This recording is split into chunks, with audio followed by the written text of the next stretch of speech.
আচলতে মই যে যিমানবিলাক ধৰি আছিলোঁ মই কৈছোঁ যে ইয়াৰ আগতে প্ৰিলিমিনাৰী যিটো এনকুৱাৰী ৰিপৰ্ট দিছিলে ইনভেষ্টিগেশ্যন ৰিপৰ্ট দিছিলে তাত ছিংগাপুৰ পুলিচে কৈছিলে SPF কৈছিলে ছিংগাপুৰ পুলিচ ফ'ৰ্চে কৈছিলে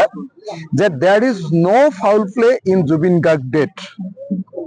এই বুলি কৈছিলে মই হেতুকে কৈছিলোঁ যে য'ত ছিংগাপুৰ পুলিচে কৈ আছে যে জুবিন গাৰ্গৰ মৃত্যুৰ ক্ষেত্ৰত একো হোৱা নাই সেই ক্ষেত্ৰত অসম চৰকাৰে কৈ আছে যে ছিংগাপুৰ পুলিচৰ পোৱা তথ্যৰ ওপৰত ভিত্তি কৰি তেওঁলোকক ফাঁচি দিব কৈ আছে নে নাই আপোনালোকে নিশ্চয় খবৰ পাইছে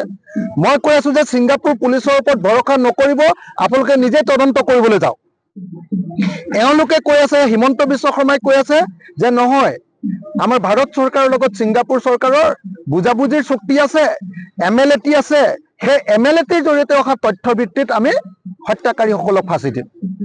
মই কৈছো যে ছিংগাপুৰ পুলিচে there is no' foul play বুলি কৈ দিছে ইন জুবিন গাৰ্গ ডেথ বুলি কৈছে যদি ছিংগাপুৰ পুলিচে জুবিন গাৰ্গৰ মৃত্যুৰ ক্ষেত্ৰত কোনো ধৰণৰ অনিয়ম হোৱা নাই বুলি কৈছে তেতিয়াহ'লে তেওঁলোকৰ ডকুমেণ্ট দি অভিযুক্তসকলক কেতিয়াও জেল দিব নোৱাৰে ফাঁচি দিব নোৱাৰে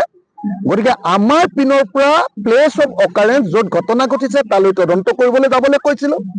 তাৰ পৰা সাক্ষ্য প্ৰমাণ আনিবলৈ কৈছিলোঁ তাৰ পৰা ডকুমেণ্ট আনিবলৈ কৈছিলোঁ আৰু তাত ক্ৰাইম চিনৰ কি কৰিবলৈ কৈছিলোঁ ৰিক্ৰিয়েশ্যন কৰিবৰ কাৰণে মই চৰকাৰক অনুৰোধ কৰিছিলোঁ আৰু লগতে কৈছিলোঁ যে ক্ৰাইম চিনৰ ৰিক্ৰিয়েশ্যনে নহয় স্কেচ মেপ আঁকিব লাগে কিন্তু দুৰ্ভাগ্যজনকভাৱে অসম পুলিচে সেইবিলাক নকৰি শৰ্মা মহন্ত গোস্বামীক বচাবৰ কাৰণে হিমন্ত বিশ্ব শৰ্মাই এই নাটক ৰচনা কৰিছে আৰু সেইকাৰণে শৰ্মা গোস্বামী মহন্তক